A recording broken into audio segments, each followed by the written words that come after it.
Hi everyone. You might be surprised to see another parrying guide from me, since I've already done 2 of these. But I've gotten a lot of requests lately to explain more about setup parrying. I'm joined today by Jolly's Sun Knight, who helped me record this guide. Before we get started, I want to mention a couple of things.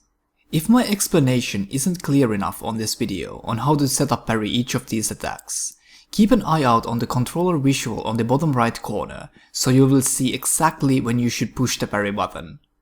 I also show slow motions of every parry, so you can see it and study it more clearly. Also, as always, I want to emphasize the fact that I'm a human being and very capable of making mistakes. So if there is any misinformation in this guide, please let me know about it.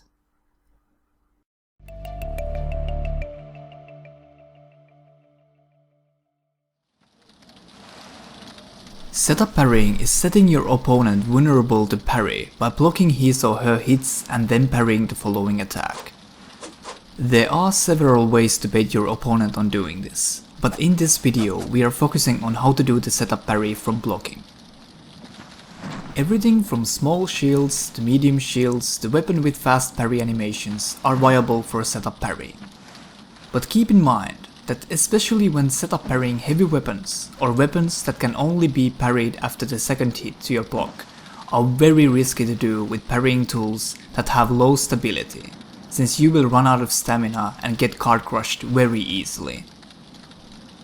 I suspect setup parrying most of the attack chains are impossible to execute by using heavy or ultra heavy weapons as a parrying tool, but it might work against some of the slower attack chains.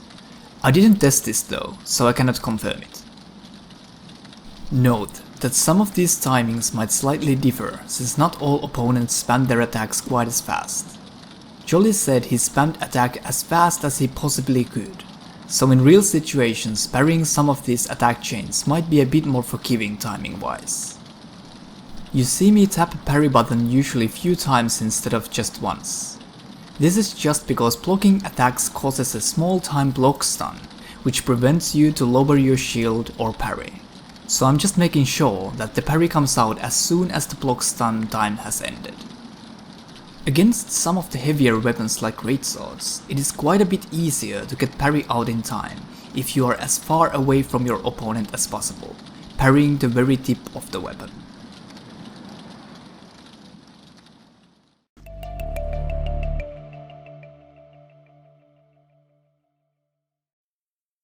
Push the parry button immediately after the first attack has connected with your shield. You can also use the sound effect of the weapon clashing with the shield as an audio cue when to parry. Against some of the more slower second attacks, you need to wait just a bit before pressing the parry button after you block the first hit.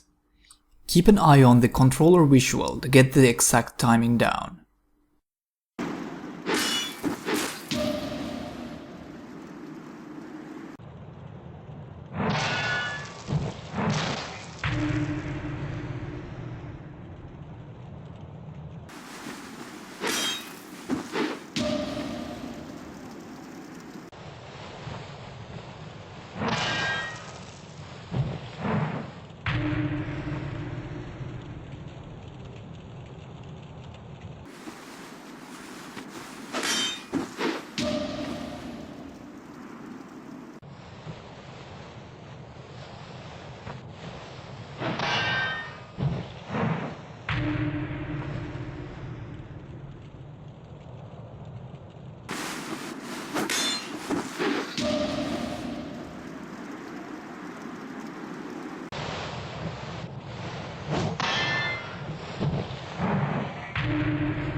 Push the parry button immediately after the second attack has connected with your shield.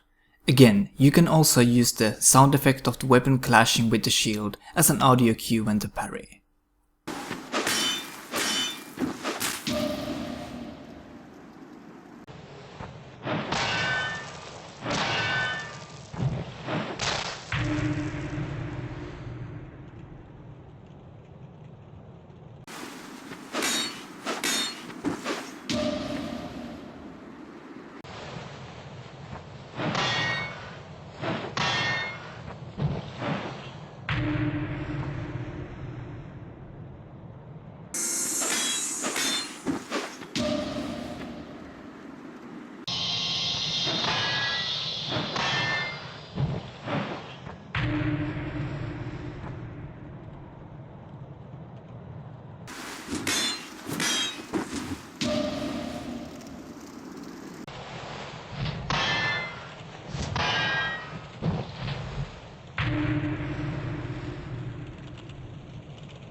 Some of the attack chains are very hard to parry from block, and here are a few of them. Parrying normal one-handed R1 spam from straight swords is one of the most unreliable ones, and can only be done by parrying right after the second attack hits your shield. But even then, it is very situational, and the success of parrying this attack chain is surprisingly low, and I'm not sure what affects its success being so random, so I would think twice before trying to parry this one.